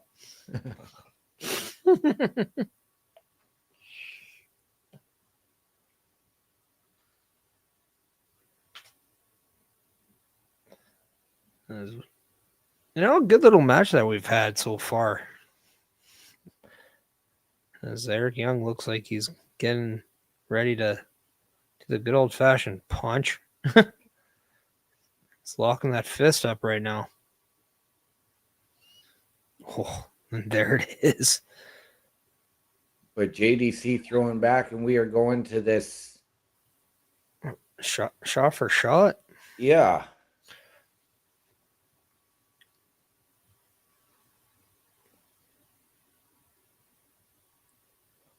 Well, JDC looked like he was going to get ready to go to that Dusty Bionic Elbow, but JDC here smartly blocking the pile driver.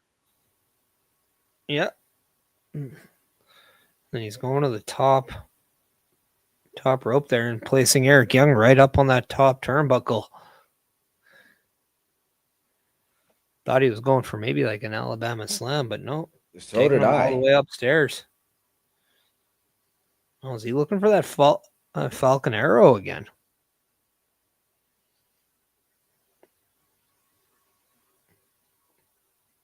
Oh. So Eric Young has targeted the Fandango nuts a little bit. Yes. Oh, and Eric Young taunting Frankie Kazarian. Well, I mean, the winner of this match does get a title match against Frankie Kazarian. So, making sure that, just a little bit of, hey, just so you know, you and I. What a back body drop there from Fandango off the top rope. Oh, and a beautiful leg drop off the top there. 2 and 3. Wow. And JDC has picked up the win here. Yes, he has.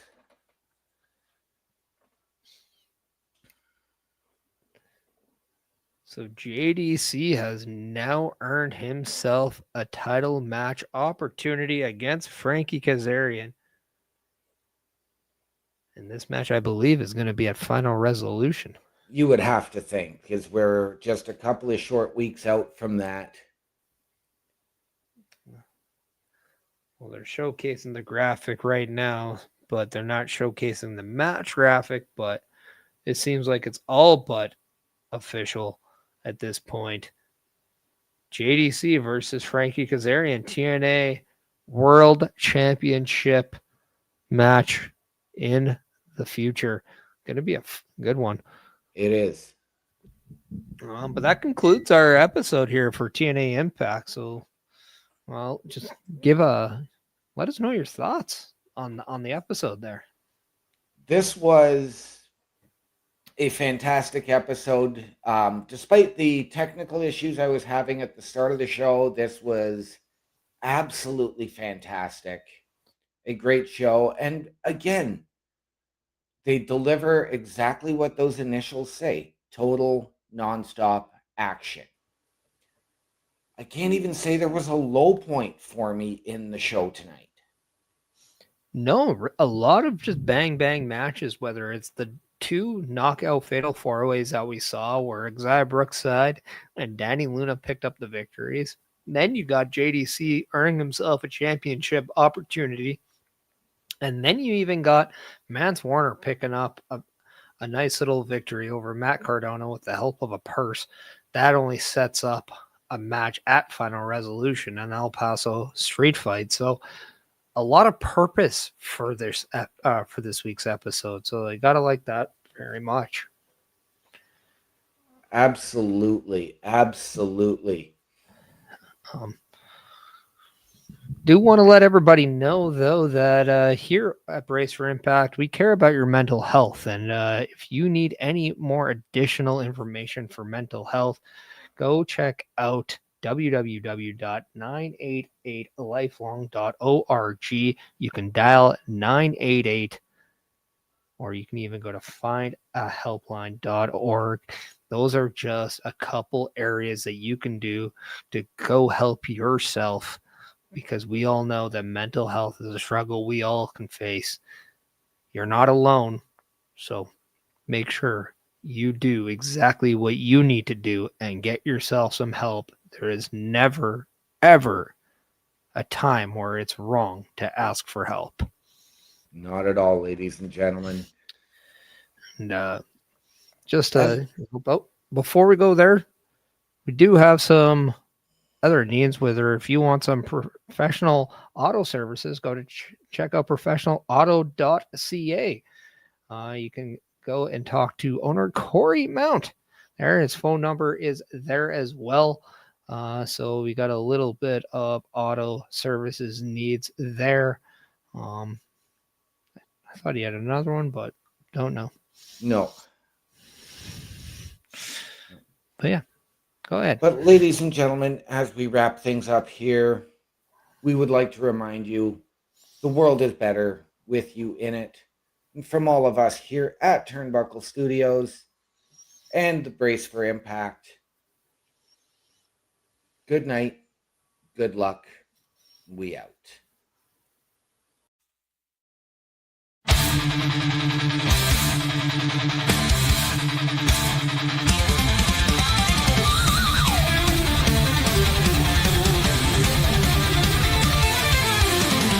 Today is here and it's going down.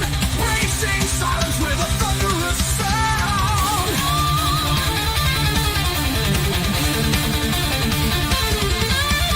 Bubba, Duke, and O&D call the shots. Bursting action just like bleeding